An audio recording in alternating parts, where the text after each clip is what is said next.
The Magic Finger by Roald Dahl, Part 2. "This is witch's work," cried Mrs. Gregg, and both of them started running around the room, flapping their wings. A minute later, Philip and William burst in. The same thing had happened to them. They had wings and no arms, and they were really tiny.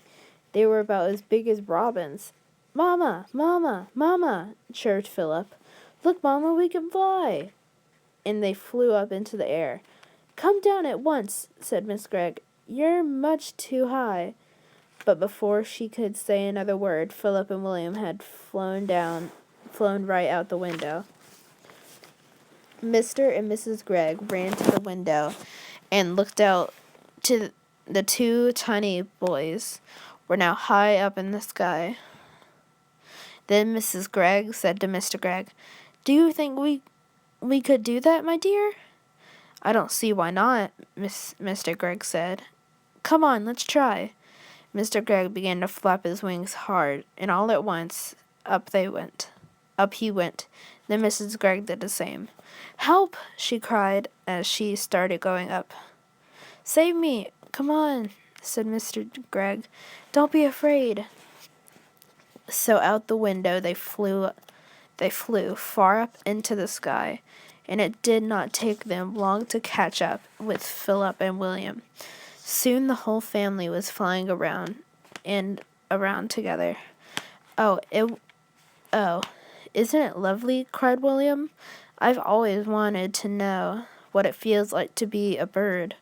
Your wings are not getting tired, are they, dear?" Mr. Gregg asked Mrs. Gregg. "No, not at all," Mr. Gregg said. "I could go on forever." "Hey, look down here," said Philip. "Somebody's walking in our garden." Then they all looked down, and there below them, in their own garden, they saw 4 enormous wild ducks. The ducks were as big as men, and what is more, they had great long arms like men and instead of wings. The ducks were walking in a line to the door of the Gregg's house, swinging their arms and holding their beaks high in the air. "Stop!"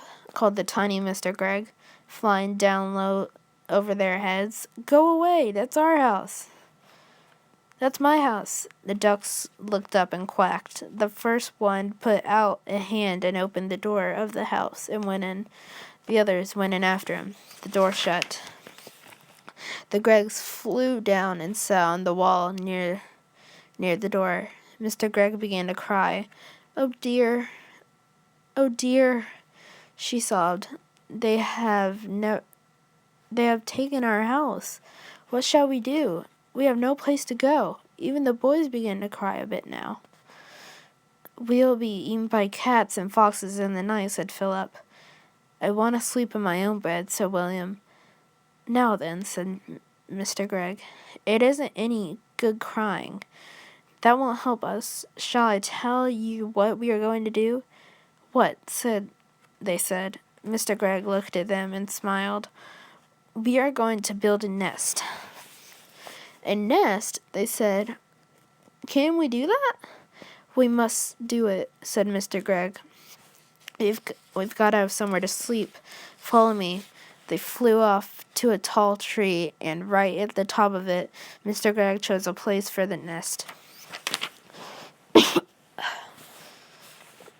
"So we want sticks," she said. "Lots and lots of little sticks. Off you go, all of you, and find them and bring them back here." "But we have no hands," said Philip. "Then use your mouth." Mrs. Gregg and the children flew off. Soon they were back, carrying sticks in their mouths. Mr. Gregg took the sticks and started to build the nest. "More," he said. "I want more and more. And more sticks. Keep going." The nest began to grow. Mr. Gregg was very good at making the sticks stick together. After a while, he said, "That's enough sticks. Now I want leaves and feathers and things like that to make the inside nice and soft." The building of the nest went on and on. It took a long time, but at last it was finished. "Try it," said Mr. Gregg, hopping back. He was very pleased with his work. "Oh, isn't this lovely?" cried Miss Gregg, going into it and sitting down. "I feel I might lay an egg any moment." The others all got in beside her. "How warm it is," said William. "And what fun to be living so high up," said Philip. "We may be small, but nobody can hurt us up here." "What about food?" said Mrs. Gregg. "We haven't had a thing to eat all day." "That's right," Mr. Gregg said. "So we will now fly back to our house and go in by an open window and get the tin of biscuits when the ducks aren't looking."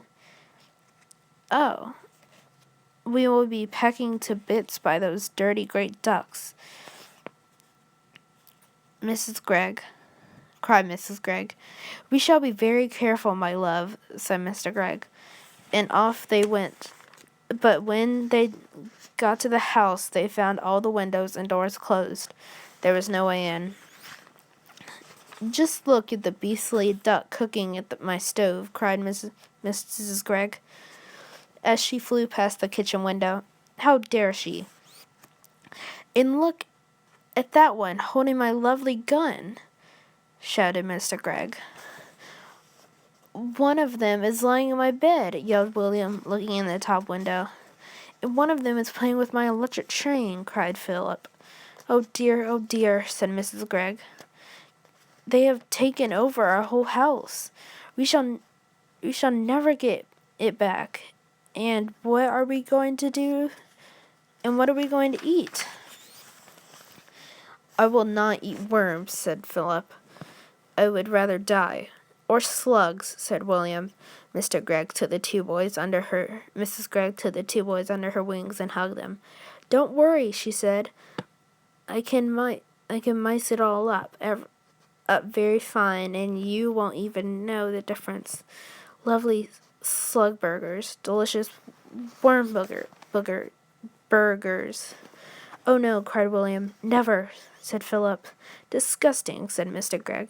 "Just because we have wings, we don't have to eat bird food. We shall eat apples instead. Our trees are full of them. Come on." So they flew off to an apple tree. But to eat an apple without holding it in your hands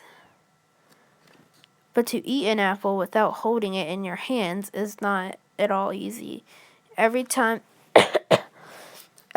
you try to get it in your teeth, every time you gotta try to get your teeth into it, it just pushes you away. In the end, they were able just to get a few small bites each. And then it began to get darker, so they all flew back to their nest and lay down to sleep. It must have been at about this time that I, back in my house, picked up the telephone and tried to call Philip. I wanted to see if the family was all right. "Hello?" I said. "Quack," said a voice at the other end. "Who is this?" I asked. "Quack, quack." "Philip," I said. "Is that you?" "Quack, quack, quack, quack, quack." "Oh, stop it," I said. Then there came a very funny noise. It was a bird laughing. I put down the phone very quickly. "Oh, that magic finger," I cried. "What has it done to my friends?" That night, while Mr. and Mrs. Gregg and Philip and William were trying to get some sleep up in the high nest, a great wind began to blow. The tree rocked from side to side, and everyone, even Mr. Gregg, was afraid that the nest would fall down. Then came the rain. It rained and rained, and the water ran into the nest, and they all got as wet as could be. And oh, it was bad, bad night. At last the morning came, and with it the warm sun. "Well," said Mr. Gregg, "thank goodness it's over. I never want to sleep in a nest again." She got up and looked over the side. "Help!" she cried. "Look, look, down there. What is that, my love?" said Mr. Gregg. He stood up and peeped over the side. He got the surprise of his life. On the ground below them stood the 4 enormous ducks, as tall as men, and 3 of them were holding guns in their hands. One had Mr. Gregg's gun, one had Philip's gun, and one had William's gun. The guns were all pointed right up at the nest.